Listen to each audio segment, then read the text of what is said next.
जय श्री कृष्ण, जय श्री राधे। आज मैं आपको दिया की अमावस्या व्रत की कथा सुना रही हूँ। इस व्रत में हमें आषाढ़ कृष्ण पक्ष की अमावस्या के दिन सवेरे भी 5 दिए जलाने चाहिए और शाम को भी 5 दिए जलाने चाहिए। 5 दिए पितरों के नमक जलाने चाहिए और 5 दिए देवताओं के नमक। 5 दीपकों में 5 देवता प्रसन्न होते हैं और 5 दीपकों में 5 पितृ प्रसन्न होते हैं और इसे जलाने से हमें पितृ शांति मिलती है और पितरों से जो हमें कोई दोष होता है उस दोष से मुक्ति मिल जाती है। सीता जी ने इस दिए को जलाया तो राजा दशरथ जी को मुक्ति मिल गई। उर्मिला जी ने इस दिए को जलाया तो लक्ष्मण जी के प्राण वापस आ गए। और कई ऐसी स्त्रियां हैं जिन्होंने इस दिए की लो के सहारे बड़े बड़े कार्य किए हैं। कई ऐसे राजा महाराजा हुए हैं जिसने अग्नि दिए की जोत के आगे अपना प्रण किया है, वचन पूर्ण किया है। कई ऐसे क्षत्रिय हैं जिन्होंने दिए के सामने कसम खा के कई राज्यों को जीता है। इसलिए दिए की शक्ति बड़ी प्रबल है, बड़ी महान है।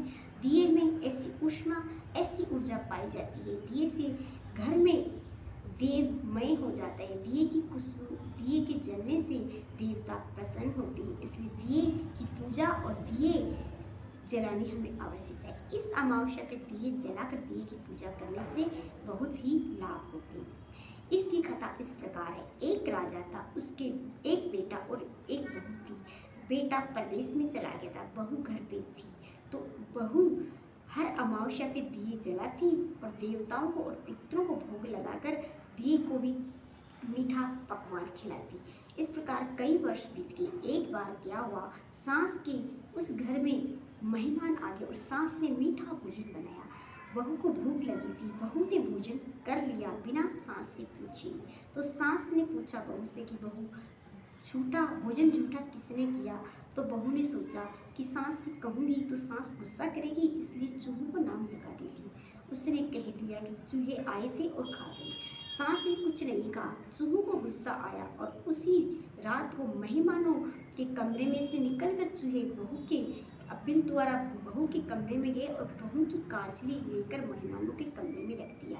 इस प्रकार जब सवेरे मेहमानों के कमरे बहू की काजली पाई गई तो सब लोग सोचने लगे कि ये बहू की काजली मेहमानों के कमरे में कैसे आई। अब बहू दरवाज़ा नहीं खोल रही थी तो सास ने कहा कि दरवाज़ा खोल। बहू बोली कि मेरी काजली कोई ले गया है। बहू ने सास ने दरवाज़ा खुलवाया और कहा कि तुम तो मेहमानों के साथ काजली तुम्हारी क्या कर रही थी, इसलिए तुम चरित्रहीन हो, तुम्हें घर से निकाल देंगे हम। सास और ससुर ने बहू को घर से निकाल दिया। बहू क्या करती बेचारी, मायके चली गई। कुछ दिन बाद में बहुत 1 साल बीत गया और उसी 1 साल बाद वही अमावस्या आई जो दिए की अमावस्या, आषाढ़ की अमावस्या। तो राजा शिकार के लिए अमावस्या की अंधेरी रात में जंगल में चला गया। उस जंगल में 5 दिए प्रकट हुए। वह दिए की लो में थे और मनुष्य के रूप में प्रकट होकर आपस में बातें करने लगे। राजा को अचंभा हुआ कि अभी अभी तो मैंने इन्हें दीपक के रूप में देखा था, परंतु अभी मनुष्य कैसे बन गए।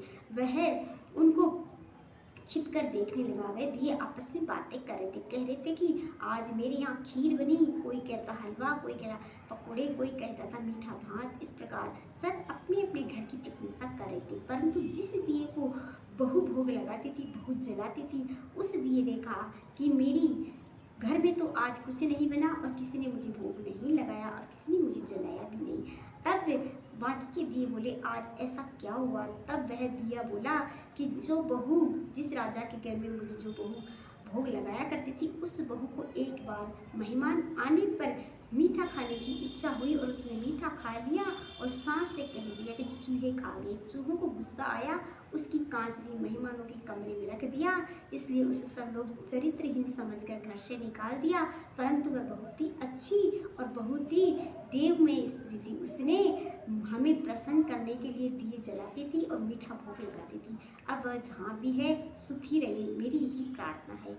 दिया उसके लिए, बहू के लिए प्रार्थना कर रहा था। ये सुन के राजा ने सोचा ये तो मेरी बहू थी और मैंने ही अपनी बहू को घर से निकाल दिया। राजा घर गया और रानी से सारी बातें बताई और बहू को मायके से गाजी बाजी के साथ घर ले आया और बहू से कहा, बहू अब तुम हर अमावस्या को नहीं, हर रोज दिए जलाओ, पितरों के नमक देवताओं के नमक मीठा भात बनाकर भोग लगाओ और तुम स्वयं भी जिमाओ और सबको जिमाओ।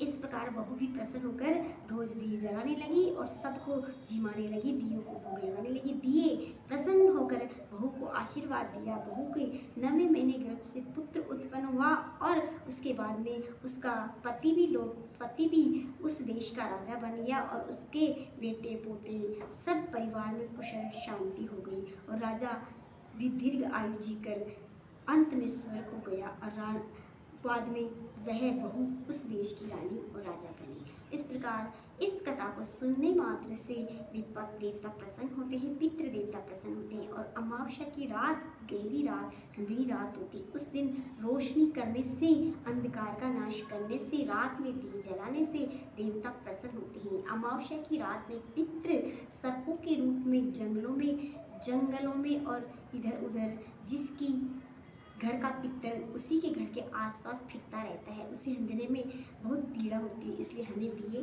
जलाने चाहिए। दिए जलाने से देवता बहुत प्रसन्न होते हैं, रात में आते हैं और हमें आशीर्वाद प्रदान करते हैं। तो ये थी दिए की अमावस्या व्रत की कथा। इसलिए आपको ये कथा कैसी लगी? अच्छी लगी तो मेरे चैनल को लाइक करिए, शेयर करिए, सब्सक्राइब करिए। जय श्री कृष्णा, जय श्री राधे, राधे राधे।